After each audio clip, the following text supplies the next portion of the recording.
स्वागत है आप सभी का एनएफ न्यूज पर। मैं हूं आपके साथ रोहित। जब लंबे वक्त बाद अमेरिका की सेना को तालिबानियों ने अफगानिस्तान से उखाड़ फेंका तो वहां पर तालिबान का राज आया। तालिबान के राष्ट्रपति को देश छोड़कर भागना पड़ा, तख्ता पलट हुआ और तालिबान वाले सत्ता में आ गए। तालिबान के साथ भारत के रिश्ते पिछले कुछ सालों में बहुत बेहतर हुए। अफगानिस्तान से रिश्ते उससे पहले भी अच्छे थे, लेकिन जब तालिबान का राज आया तो ऐसा लगा कि तालिबान के साथ भारत के रिश्ते अच्छे नहीं होंगे। लेकिन जिस तरीके से भारत ने उनकी मदद की, दोनों देशों के बीच रिश्ते बेहतर होते गए। आज तक भारत ने तालिबान को मान्यता नहीं दी है, लेकिन इसके बावजूद भारत जब भी मुसीबत में तालिबान आता है उसकी मदद के लिए सबसे आगे रहता है। अब एक मंत्री को भारत आना था तालिबान के, लेकिन उन्हें अपना दौरा रद्द करना पड़ा क्योंकि उन्हें परमिशन नहीं मिली। परमिशन कहां से नहीं मिली, क्यों नहीं मिली और भारत अब क्या प्लान कर रहा है, चलिए आपको विस्तार से बताते हैं। दरअसल अफगानिस्तान के कार्यवाहक विदेश मंत्री आमिर खान मुत्ताकी इस महीने भारत यात्रा पर आने वाले थे। अगस्त 2021 में तालिबान के काबुल पर कब्जे के बाद किसी अफगान विदेश मंत्री का भारत की तरफ ये आना पहली यात्रा है, लेकिन अब ये यात्रा में बहुत समस्या आ गई है और इसके बाद इस यात्रा को स्थगित कर दिया गया है। आमिर खान मुत्ताकी और इसके अलावा तालिबान के और वरिष्ठ नेताओं पर संयुक्त राष्ट्र सुरक्षा परिषद ने प्रतिबंध लगाया हुआ है।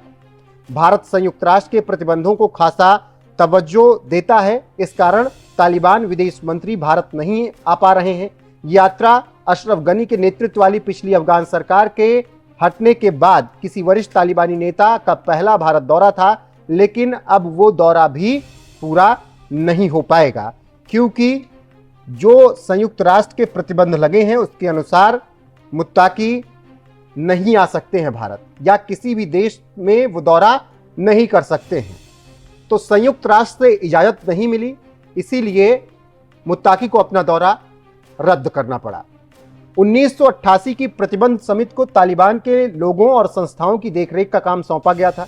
इसमें यात्रा प्रतिबंध, संपत्ति जब्त करना और हथियार प्रतिबंध शामिल है। इसका मकसद प्रतिबंधित व्यक्तियों को दुनिया घूमने से रोकना है जो अफगानिस्तान या आसपास के क्षेत्र को अस्थिर कर सकते हैं। मुत्ताकी को अफगानिस्तान से बाहर यात्रा करने के लिए सुरक्षा परिषद की औपचारिक मंजूरी की जरूरत होती है, क्योंकि उनकी यात्रा पर सुरक्षा परिषद ने बैन लगाया हुआ है। वो सुरक्षा परिषद की मंजूरी के बिना कानूनी रूप से भारत क्या किसी भी देश की यात्रा नहीं कर सकते। ऐसे में जब छूट नहीं मिली तो फिर आमिर खान मुत्ताकी को अपनी यात्रा रद्द करनी पड़ी और भारत भी इस पूरे बैन को मानता है, प्रतिबंधों को मानता है, इसीलिए मुत्ताकी को ज्यादा तवज्जो भारत ने फिलहाल तो नहीं दी है। लेकिन भारत अभी पीछे हटा नहीं है। भारत तालिबान से रिश्ते अच्छे रखना चाहता है और मुत्ताकी का दौरा वो करवा कर ही रहेगा और ये केवल स्थगित हुआ है, यानी रिशेड्यूल हुआ है, कैंसिल नहीं हुआ है। ऐसी उम्मीद अभी फिलहाल की जा रही है और सुरक्षा परिषद उनको परमिशन देगा, बैन हटेगा, ये भी पूरी तरीके से उम्मीद की जा रही है।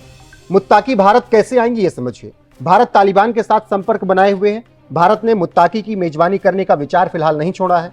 प्रतिबंध लगाने वाले संयुक्त राष्ट्र समिति की तरफ से भले ही परमिशन ना मिली हो, लेकिन उसके बावजूद भारत मुत्ताकी के दौरे को रिशेड्यूल करने पर विचार कर रहा है और हाल फिलहाल में मुलाकात भी भारत के विदेश मंत्री एस जयशंकर से उनकी हुई थी। तो अभी भारत ने मुत्ताकी के दौरे को पूर्ण तरीके से रद्द नहीं किया है, ना मुत्ताकी ने यह दौरा रद्द किया है।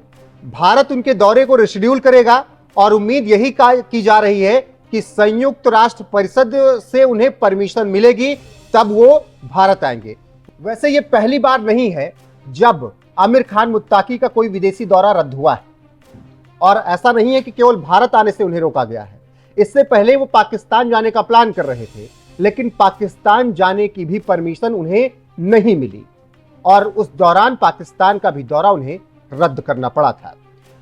मुत्ताकी का सिर्फ भारत दौरा ही रद्द नहीं हुआ, इससे पहले इस साल की शुरुआत में उनका पाकिस्तान दौरा भी इसी वजह से रद्द कर दिया गया था। उस वक्त मंजूरी दिए जाने वाले प्रस्ताव पर कथित तौर पर अमेरिका ने भी आपत्ति जताई थी और अमेरिका ने आपत्ति जताई तो फिर आमिर खान मुत्ताकी को उड़ान भरने की परमिशन नहीं मिली, यानी उन्हें दूसरे देश जाने की परमिशन नहीं दी गई। और वो सिर्फ इसलिए क्योंकि संयुक्त राष्ट्र परिषद मानता है कि वो अफगानिस्तान को अस्थिर कर सकते हैं। अगर दुनिया के देशों में घूमेंगे, दुनिया के देशों से के बड़े मंत्रियों नेताओं से मुलाकात करेंगे, तमाम एजेंसियों से अगर मुलाकात करेंगे तो वो अफगानिस्तान को अस्थिर कर सकते हैं। ऐसी छवि वहां के तमाम नेताओं की है। इसीलिए ऐसे लोगों पर प्रतिबंध लगाया गया है दूसरे देश की यात्रा करने पर। हालांकि इन प्रतिबंधों के बावजूद भी आमिर खान मुत्ताकी ने अपना भारत का दौरा तय कर लिया था और भारत ने भी हाँ कर लिया था, लेकिन अब उन्हें भारत आने की परमिशन नहीं मिली है। हालांकि भारत पूरी उम्मीद कर रहा है कि मुत्ताकी कुछ वक्त बाद भारत जरूर आएंगे, उन्हें परमिशन मिलेगी। अब भारत तालिबान के किसी नेता को इतनी तवज्जो क्यों दे रहा है, इसे समझने के लिए आपको कुछ चीजें बहुत जानना जरूरी है। दरअसल भारत और अफगानिस्तान के रिश्ते तालिबान राज आने के बाद बहुत ज्यादा बेहतर हो गए। जब जब जरूरत पड़ी भारत तालिबानियों के लिए खड़ा रहा और इसी वजह से रिश्ते मजबूत हुए। भारत ने तालिबान शासन को औपचारिक रूप से मान्यता फिलहाल नहीं दी है। भारत काबुल में अपने दूतावास में एक तकनीकी मिशन को बनाए रखा है। भारत ने पूर्ण राजनयिक संबंध स्थापित फिलहाल नहीं किए, लेकिन मानवीय और विकास कार्यों के लिए काम जरूर कर रहा है। भारत ने अफगानिस्तान के लोगों को हर विकट परिस्थिति में सहायता भेजी है। भारत ने अफगानिस्तान में गेहूं, दवाइयां, जरूरत की चीजों की खेप भेजी है।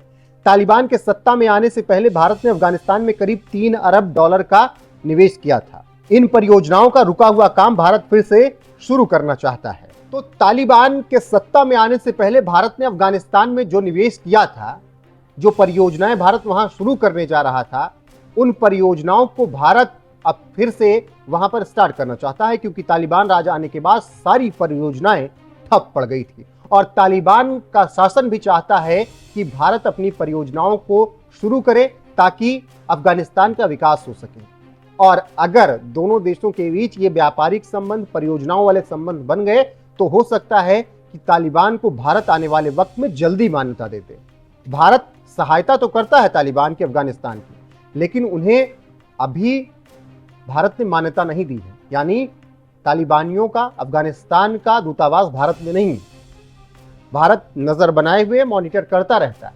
जब वहां बाढ़ आई, जब वहां भूकंप आया, जब वहां त्रासदी आई, भारत ने सब कुछ पहुंचाया। कोरोना के वक्त वैक्सीन पहुंचाई, खाने पीने का सामान पहुंचाया, गेहूं, चावल, आटा, दवाइयां, सुई, कपड़े, टेंट, सब कुछ भारत ने तालिबान के लोगों को दिया, अफगानिस्तान के लोगों को तालिबान के राज में। और इस वजह से दोनों देशों के बीच रिश्ते अच्छे हैं। अब कुछ और कारण है जिसकी वजह से भारत रिश्ते तालिबान राज से बेहतर चाहता है, और उसका सबसे प्रमुख कारण है पाकिस्तान।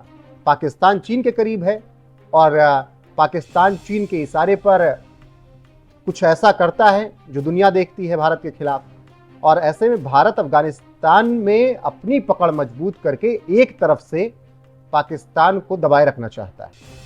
और टीटीपी के जो लड़ाके हैं वो समय समय पर पाकिस्तान की सेना को उसकी हैसियत बताते रहते हैं। हाल फिलहाल में खबर आई थी कि ट्रेन ही पूरी हाईजैक कर ली गई, और इससे भारत को काम निकलता रहता है और पाकिस्तान पर भी दबाव एक तरफ से पड़ता रहता है।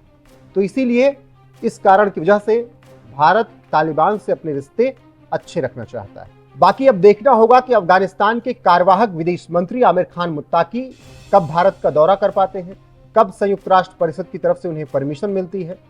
जो अपडेट आएगी आप तक जरूर पहुंचाएंगे। अभी बने रहिए हमारे साथ। देश और दुनिया की हर खबर आपको यहां पर मिलती रहेगी लगातार।